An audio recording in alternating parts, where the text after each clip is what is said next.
वैष्णव बैरागी समाज, पहचान, इतिहास और अधिकार।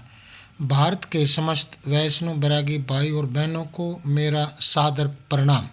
आज मैं आपसे किसी व्यक्ति की नहीं, किसी राजनीति की नहीं, बल्कि हमारे समाज की पहचान, इतिहास और अधिकार की बात करने आया हूँ।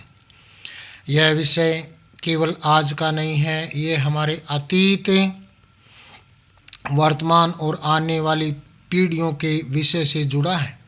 हम गर्व से कहते हैं, हम वैष्णव हैं, हम बैरागी हैं। हमारा मार्ग भक्ति, त्याग और सेवा का मार्ग है। हमारा समाज केवल साधना तक सीमित नहीं, बल्कि उसने समय समय पर समाज शासन और राष्ट्र निर्माण में महत्वपूर्ण भूमिका निभाई। समाज का योगदान इतिहास साक्षी है। वैष्णव बैरागी समाज ने धर्म की रक्षा, समाज की सेवा को दिशा दी और जब आवश्यकता पड़ी तो देश के लिए बलिदान भी दिया। लेकिन दुर्भाग्य की बात यह है कि हमारे इस समाज के इस योगदान को या तो दबा दिया गया या जानबूझकर नज़रअंदाज किया गया। आज की आवश्यकता, आज समय आ गया है। बैरागी, स्वामी, साध समाज अपने सभी मतभेद भुलाकर एक मंच पर एकजुट हों और अपनी पहचान के साथ वैष्णव शब्द को आधारिक रूप से जोड़ने की इस ऐतिहासिक मांग को संगठित, शांतिपूर्ण और कानूनी तर्क से आगे बढ़ाएं। यह मांग किसी के विरोध में नहीं, यह केवल अपने सम्मान और अधिकार के लिए है। भारतवर्ष में वैष्णव बहुत जगह बोला जाता है। दिल्ली, मध्य प्रदेश और छत्तीसगढ़ में वैष्णव पहले ही शासकीय रिकॉर्ड में दर्ज कर लिया गया है। यह मांग किसी के विरोध में नहीं, केवल अपने सम्मान और अधिकार के लिए है। दबाया गया इतिहास, हमारे समाज बंधुओं का इतिहास केवल साधुओं और आश्रमों तक सीमित नहीं रहा। लगभग 200 वर्षों तक छुई खदान और राजनांदगांव की बैरागी रियासत पर वैष्णव बैरागी राजाओं ने शासन किया। यह इतिहास था न्याय, धर्म और लोक कल्याण पर आधारित शासन का, लेकिन इस गौरवशाली अध्याय को इतिहास के पन्नों में दबा दिया गया।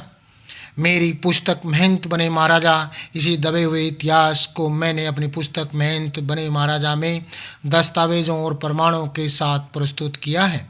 यह पुस्तक बताती है कैसे वैष्णव बैरागी समाज ने धर्म के साथ साथ राजनीति और शासन में भी एक आदर्श स्थापित किया। यात्रा बंदूक से कलम तक, मेरी दूसरी पुस्तक यात्रा बंदूक से कलम तक वैष्णव बैरागी समाज के स्वतंत्रता सेनानी, शहीदों और क्रांतिकारियों की गाथा है। वे लोग जिन्होंने देश की आज़ादी के लिए अपने प्राणों की आहुति, आखिरी बूंद तक बलिदान दिया। यह यात्रा है हथियार से विचार तक, संघर्ष से सर्जन तक। जब लक्ष्मीबाई घायल हो गई थी, हमारे वैष्णव बैरागी साधुओं ने उसको बचाया था। 1200 सैनिक बैरागियों के ग्वालियर में महंत गंगादास की बड़ी शाला में रहते थे। उन्होंने उनको रोकने के लिए, काले अंग्रेज़ों और सफ़ेद अंग्रेज़ों को रोकने के लिए अपने जीवन की आहुति दी। 745 बैरागी साधु शहीद हुए, परंतु उन्होंने झांसी की रानी को हाथ तक नहीं लगाने दिया।